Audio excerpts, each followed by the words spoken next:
Hola, buenos días. Hola, Linda. Estamos aquí con Diego Leal, quien nos acompaña desde Medellín, Colombia, y estamos grabando un video para Fronteras Educativas del ITESO, que forma parte del Departamento de Educación y Valores. Diego tiene como formación ingeniería en sistemas. ¿Es así, Diego? Sí, sí. Y además ha sido una persona inquieta en la relación entre el aprendizaje y la red. ¿Qué ventajas crees tú que tu formación te ha dado para el trabajo en el aprendizaje? Pues yo diría que es innegable que la formación en ingeniería de sistemas me ayudó a entender en primera instancia un poco más qué era lo que estaba ocurriendo en esa capa de red tecnológica. Creo que fue un asunto no solo de formación, sino de oportunidad. Yo pude estar conectado a internet cuando las primeras universidades se conectaron en Colombia en 1994. Y pues ya desde entonces, si bien no estaba habitando la red como lo entendemos en estos días, pues sí había mucho uso y mucha sorpresa recurrente con esas herramientas nuevas, con esas posibilidades nuevas. Yo recuerdo como momentos en donde se hicieron claras cosas que luego se volverían muy cotidianas. La posibilidad de chatear con una persona que estaba en otra ciudad de Colombia, o de estar en una charla de IRC con gente que estaba en otros lugares de Latinoamérica. Fueron como momentos muy impactantes, que como que pusieron muy de frente las posibilidades de la red para interactuar con otras personas, y que fueron, digamos, volviéndose muy cotidianas. Entonces, cuando aparecen otras herramientas, yo diría que es un poco más sencillo el empezar a entenderlas, pero la formación técnica me ayuda en la medida en que me permite entender qué hay detrás de la operación de ciertas herramientas, ¿sí? Y cuáles son los supuestos que están detrás de esa operación.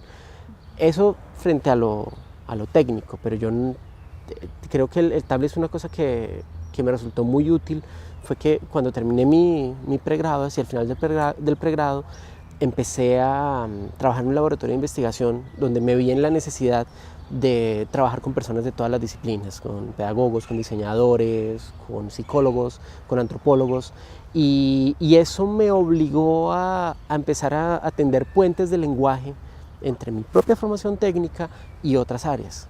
Y eso pues como que empieza a configurar otro montón de intereses, otro montón de cosas que generan cierto camino de acercamiento, no el único, no el mejor, el que tuve que vivir, el que tuve la fortuna de vivir, y que pues enriquecen un poco siento que enriquecieron bastante la perspectiva que tengo ahora, me ayudaron a ver el asunto desde una perspectiva muy particular.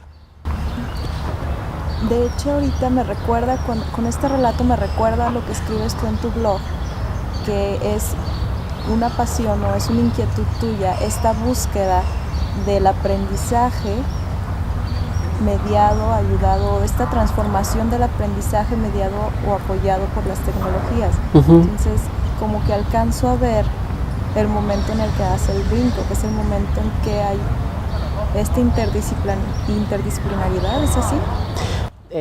Sí, yo diría que también depende un poco de rasgos de personalidad. Qué sé yo, creo que aunque yo nunca fui el tipo de persona que desarmaba y armaba los aparatos en su casa, trataba de desarmarlos y no podía armarlos, sí siento que hubo siempre mucha curiosidad por cómo funcionan las cosas, y como mucho interés por crear. Yo me encontré cuando estaba en el colegio cuando estaba en el colegio me encontré con los computadores, y más allá del aparato, que en esa época tenía una interfaz visual muy limitada, una cosa que me llamó mucho la atención era el poder hacer que esa máquina hiciera cosas que yo quería que hiciera. Cuando llegó el momento de elegir mi formación profesional, como que tuve que decir, bueno, hay cosas que a mí me encantaría estudiar y que no puedo estudiar en Colombia en este momento y con los recursos y el contexto que yo tengo. Así que estudiamos ingeniería de sistemas, que es como algo que me parece interesante, pero no fue un asunto de mi vocación de vida es estudiar, ser ingeniero, porque no, fue un asunto como más emergente todo lo que vino ocurriendo, pero ese interés por aprender, por consumir información de alguna manera, siempre estuvo muy marcado. Entonces cuando yo llego a una relación con otras disciplinas, qué sé yo, con el caso del diseño gráfico, lo que se genera es se catalizan con un montón de curiosidades y empiezo a escuchar a otros y empiezo a encontrarme con herramientas que me parecen interesantísimas y con miradas que me parecen interesantísimas y que sin darme cuenta empiezan a enriquecer mi mirada técnica. Entonces digamos que no es un asunto tan deliberado, creo que el relato se construye más en retrospectiva. Yo puedo ver a lo largo de mi formación y de mi vida distintos momentos en donde ahora reconozco que ocurrieron cosas que enriquecieron mi mirada y que pues me permitieron ver una serie de problemas desde una perspectiva diferente. Pero en el momento en el que eso estaba ocurriendo, yo no era muy consciente de lo que implicaba para mí. Digamos que el asunto siento yo que tiene que ver mucho con curiosidad, con lograr mantener la curiosidad respecto al mundo.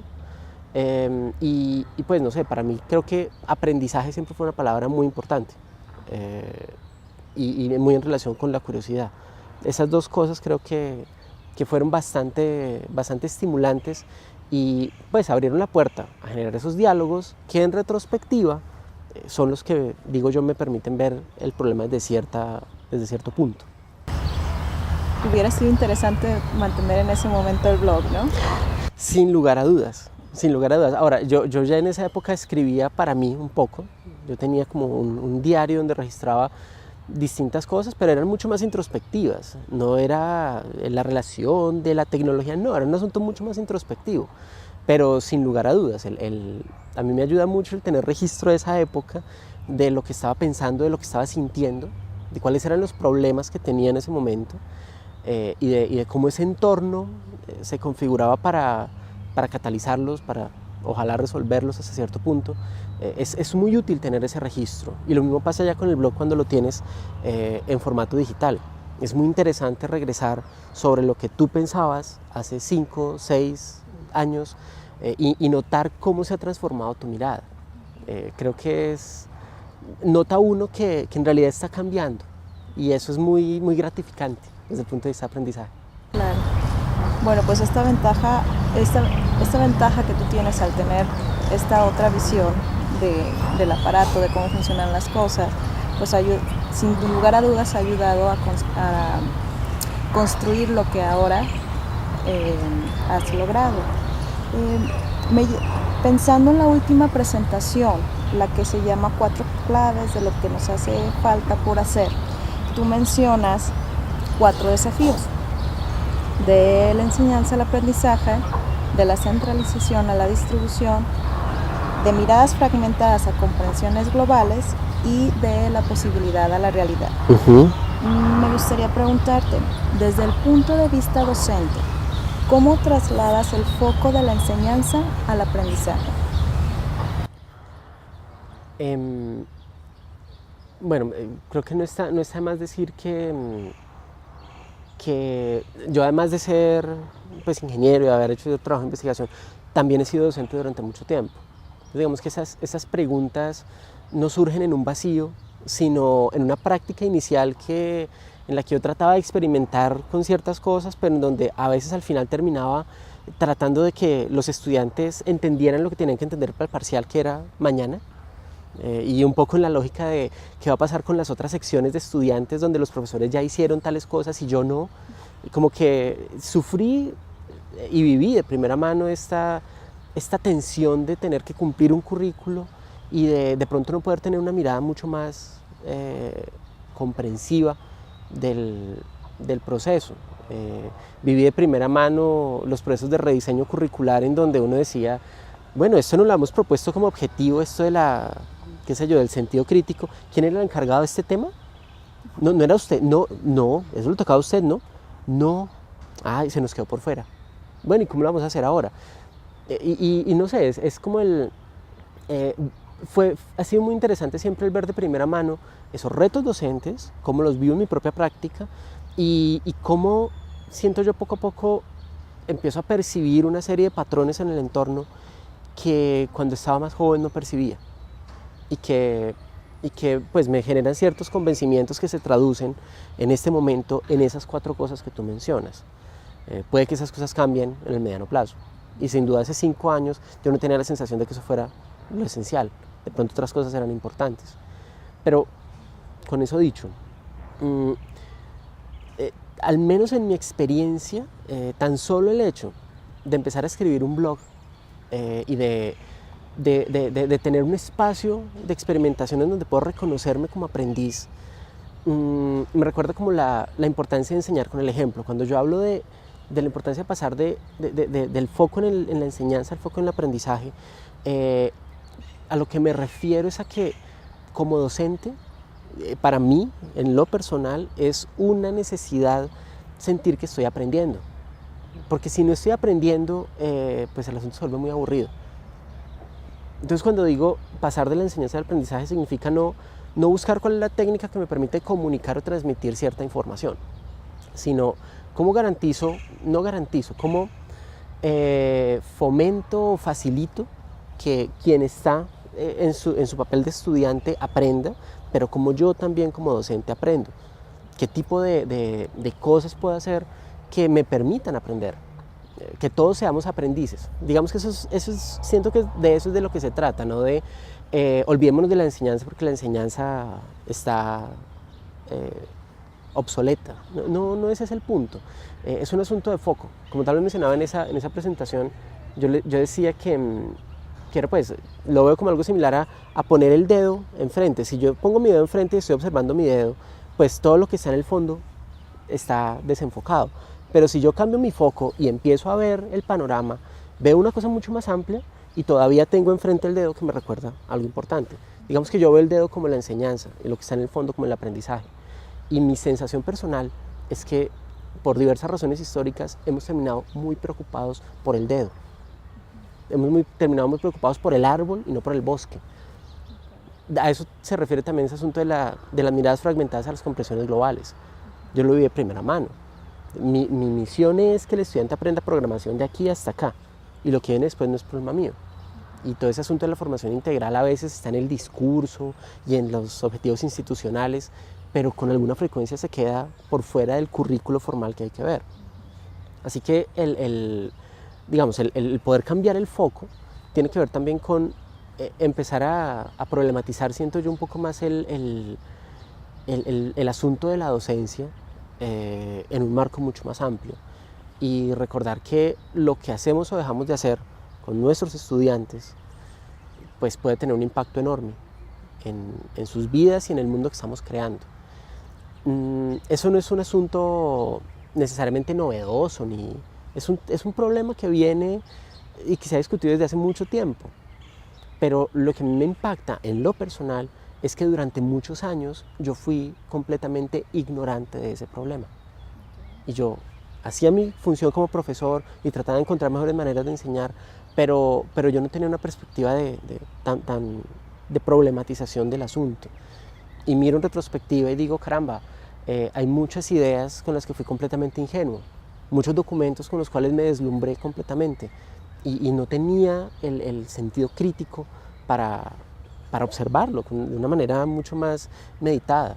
Yo siento que ahí es donde de pronto la formación de ingeniero juega en contra, porque otras áreas tienen mucho más instalada esa perspectiva, digo yo, mucho más crítica. Siento que en las ciencias sociales hay mucho de eso, mucho de cuestionar, de detenerse, de pensar el asunto. Como ingeniero, para bien o para mal, creo que estoy entrenado para lanzarse al hacer. Eso tiene sus cosas positivas, pero también implica pues, la necesidad de ir desarrollando una mirada más integral. Pasar de la enseñanza al aprendizaje, desde mi perspectiva, significa olvidarnos un poco de la metodología, del método como tal, de lo que con frecuencia llamamos pedagogía o didáctica, y volver a pensar acerca de los fines, volver a pensar acerca de cómo aprende la gente y para qué aprende la gente, y cuál es el mundo que estamos creando, que son problemas que, qué sé yo, como ingeniero, pues no hacían parte de mi currículo, esa no era mi materia, y me sorprende ver eso en muchos relatos contemporáneos. tú ves notas de prensa muy simpáticas en donde entrevistan, recuerdo hace no mucho, una entrevista a alguien que está trabajando en temas de robótica. Y entonces le ponen la pregunta de, pero bueno, ¿es ético eso que usted está planteando? Y el señor dice, el entrevistado, alguien de Estados Unidos, no recuerdo quién era, decía algo como, pues es que yo me dedico a los robots, no a la ética. Que los éticos discutan acerca del problema de lo ético en lo que yo estoy haciendo, pero pues yo no soy experto en eso, entonces no me corresponde. Y yo siento que ese es un ejemplo claro de esta enorme fragmentación en la que nos hemos metido, en la fragmentación disciplinar, y pues siento que eso es peligroso, porque nos pone una lógica de pues que otros se encarguen de lo que sea que yo esté haciendo. Mientras a mí me vaya bien, entre comillas, sea lo que sea que signifique bien, pues no hay problema. Y eso siento que se toca con asuntos de capital y de si estamos depredando o no el planeta, de qué le estamos dejando a otras generaciones, cosas que yo nunca logré ver como asuntos esenciales de mi práctica docente durante muchos años. Y Diego, pensando en esta amplitud que nos estás mencionando, a mí me surge una pregunta que tiene que ver con la práctica cotidiana del docente, y es esta parte del seguimiento, más allá de la evaluación, sino el seguimiento, el acompañamiento que tiene que ir o que va de la mano del alumno. ¿Cómo lo concibes? ¿Cuál es la idea? Tratando de visualizar el aprendizaje, tratando de ver esta visión global, ¿cómo consigues ese seguimiento? Yo tengo una relación agridulce con eso, francamente. Pues agridulce en el sentido de me siento que en muchas ocasiones no he podido hacer lo que me gustaría hacer, por diversas razones, por muy diversas razones. Digamos que lo que me viene a la mente cuando preguntas eso, Nilda, es el trabajo de un señor que se llama Gerald Grow, que tiene un documento pues, que a mí me pareció como muy claro, y que habla acerca de un modelo de aprendizaje autodirigido. Y él propone entonces 4 etapas y dice, mire, un aprendiz puede tener 4 etapas en su desarrollo de autonomía frente a un área específica. Pero él no se queda ahí, sino que dice, el asunto es que para esas cuatro etapas requieren una intervención distinta de parte del docente. Un estudiante que está en un nivel de autonomía un poco más inicial requiere un papel distinto de parte del docente. Un estudiante muy autónomo requiere una acción docente diferente. Y para mí fue muy interesante porque como que lo que me impactó fue darme cuenta que sin importar cuál es mi estilo docente, con mucha frecuencia estoy aplicando la misma lógica para todo el mundo. Y digamos, mucho se habla acerca de estilos de aprendizaje y entonces qué deberíamos tener en cuenta, cómo aprenden los estudiantes y si son de una forma o de otra. Pero siento que eso a veces se queda en los recursos. Se tiene que usar distintos recursos y distintas metodologías para apoyar los distintos estilos de aprendizaje. Pero cuando estamos pensando en niveles de autonomía, la cosa es distinta. Porque un estudiante con un nivel de autonomía inicial requiere mucha más estructura, de pronto, y mucha más dirección que un estudiante que pueda andar por su cuenta. El lío es que, al menos en mi experiencia personal, pues uno le trata de aplicar la misma lógica para todo el mundo. Es mucho más retador el pensar en ofrecer distintos niveles de atención para distintas personas. Y no es necesariamente algo que la tecnología pueda suplir. Entonces, eso genera un problema enorme en términos de seguimiento. Porque hacer seguimiento no significa aplicar lo mismo a todo el mundo. Hay gente que va a necesitar más seguimiento que otra y hay personas que van a necesitar un cierto tipo de retroalimentación y otras van a necesitar otro. Pero pues eso es como una mirada muy vaga del asunto. ¿Qué sí he tratado de hacer en lo práctico? Entregarle mucha responsabilidad al estudiante sobre lo que está haciendo. He tenido la posibilidad, digamos, de experimentar un poco con eso. Tengo muchísimas dudas respecto a cómo se podría llevar eso a otras áreas del conocimiento. Yo no diría que sea una respuesta única, una panacea. De hecho, es poner en juego cosas de las que otras personas han hablado y experimentos que otras personas han propuesto. Entonces, es volver como la idea de estimule la autoevaluación, estimule la heteroevaluación y estimule la coevaluación. y genera una plataforma que permita eso y una lógica que estimule eso. Entonces, por ejemplo, de manera muy concreta, en algunos cursos cuando empezamos le decimos al estudiante, mire, en este momento al empezar el curso usted tiene que definir qué es lo que quiere resolver, qué pregunta le parece importante resolver en este curso. Es como invitarle al estudiante a deténgase y trate de pensar cuál es el valor que usted le va a sacar a esto. Porque con mucha frecuencia el estudiante llega a un curso porque le tocó, no porque le interese. Así que es importante poder encontrar algún valor. Y además de encontrar un valor, piense en el punto en el cual usted se encuentra frente a ciertos criterios, ciertas categorías, y piense a dónde le gustaría llegar. Y trate de decir por qué le gustaría llegar hasta este punto y por qué cree que no puede llegar más allá o más acá. Y lo que está detrás de eso es recordarnos que no todos partimos del mismo punto y no todos vamos a llegar al mismo punto. Y esa es una idea un poco extraña cuando uno piensa en educación, porque se supone que yo tengo el cajoncito que tiene ciertos prerequisitos y que al final los estudiantes van a terminar con cierto nivel. Cuando uno tiene una estructura en donde es posible decir, yo creo que voy a llegar hasta acá y no hasta otro lugar, y cuando uno tiene mecanismos que permitan visibilizar el proceso de aprendizaje, dejarlo documentado, pues el seguimiento empieza a volverse un asunto que hace todo el grupo, no solo el docente, donde se empieza a instalar, digamos, una conciencia un poco más clara respecto a el proceso personal que se está viviendo y donde uno puede, al final del proceso, enfrentarse a justificar por qué llegué hasta donde llegué, pude llegar más allá de lo que esperaba, llegué más atrás, qué me falta por mejorar, etc. Es como generar instancias de autoevaluación en donde yo defino a dónde quiero ir y también defino hasta dónde puedo llegar. Y al final puedo reflexionar respecto a por qué llegué hasta donde llegué o no. Pero eso obviamente genera un montón de desafíos en cuanto a certificación, a si estoy en un curso que es antesala de otros cursos, qué pasa si yo no llegué hasta donde el curso se suponía hasta donde el curso esperaba que yo llegara.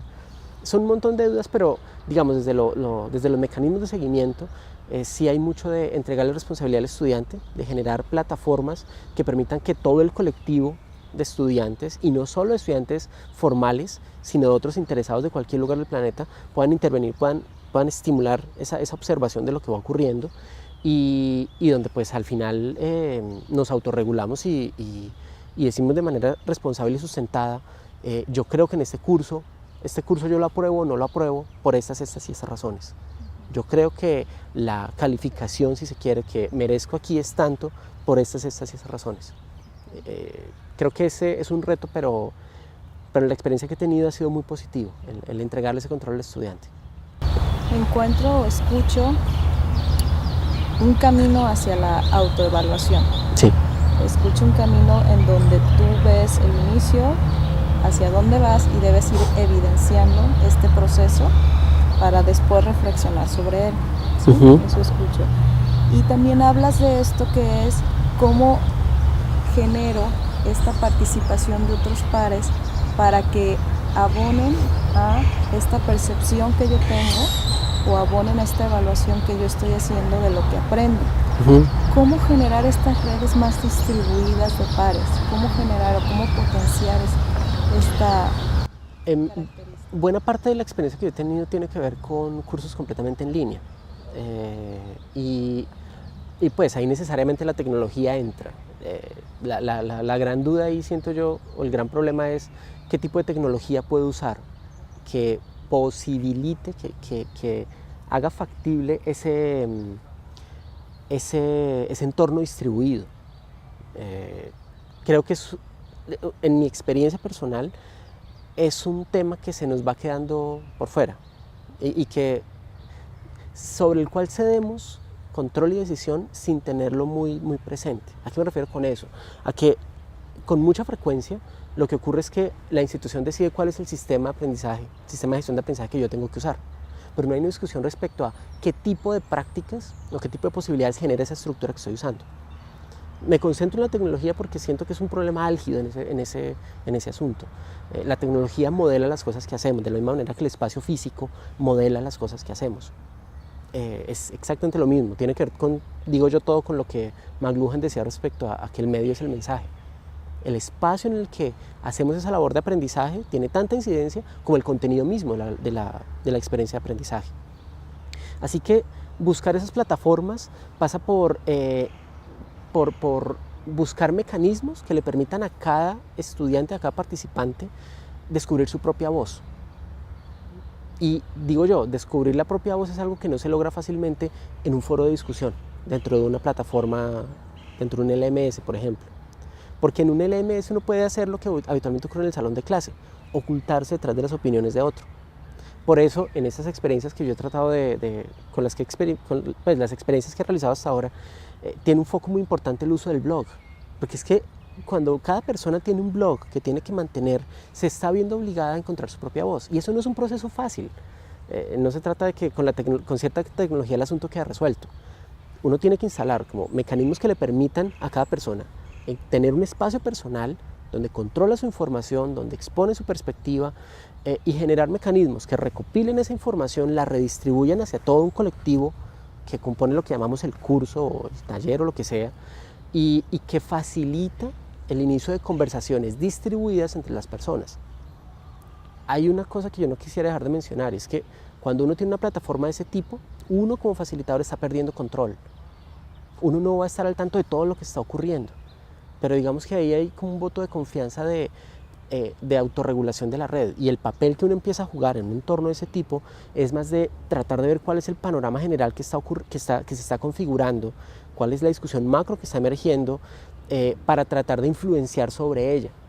Ya no se trata de decir, se vuelve mucho más difícil dar una retroalimentación a cada participante, y siento que el papel empieza a ser tratar de mostrar en el panorama que emerge cuáles son los temas que hay que cuidar, cuáles son las perspectivas que hay que tener en cuenta, cuáles son los recursos adicionales que pueden complementar las miradas a veces equivocadas, si se quiere, o que necesitan ser afinadas en la percepción de muchos estudiantes. Es un asunto bastante, digo yo, como de dirigir una orquesta confiando en que cada instrumento sabe lo que está haciendo, y ayudándole a cada instrumento poco a poco a mejorar y a operar mejor en armonía con el resto. No es un asunto, digo yo, al que yo estuviera acostumbrado como docente, porque lo que yo percibía de mi propia misión docente durante mucho tiempo era, pues hay que ir, dar clase, hay que hacer una evaluación, hay que ver si les fue bien en la evaluación y listo. Y de pronto hagamos algo de trabajo en grupo, que entreguen un trabajo, un proyecto, pues así están desarrollando ciertas habilidades y yo califico menos. Hay un montón de discusiones alrededor de todo eso, pero siento que una cosa que marca mucho ese paso a las redes distribuidas es la pérdida de control.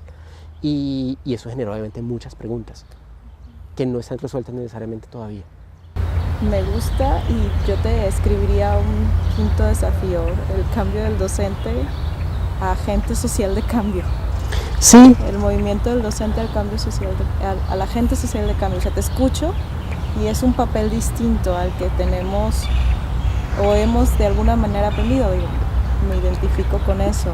Yo diría que sí, y pues al menos en lo personal me ha representado a lo largo de estos años confrontarme poco a poco con la ideología que represento. Cuando dices agente social de cambio, lo primero que me viene a la mente es cambio hacia dónde y cambio hacia qué, cambio para qué. Y cuando hablamos de cambio siempre hay ideología de por medio. Y de hecho en nuestras instituciones, en cada cosa que hacemos, hay un montón de ideología que se ha convertido en parte del paisaje. Y yo lo he visto en lo personal.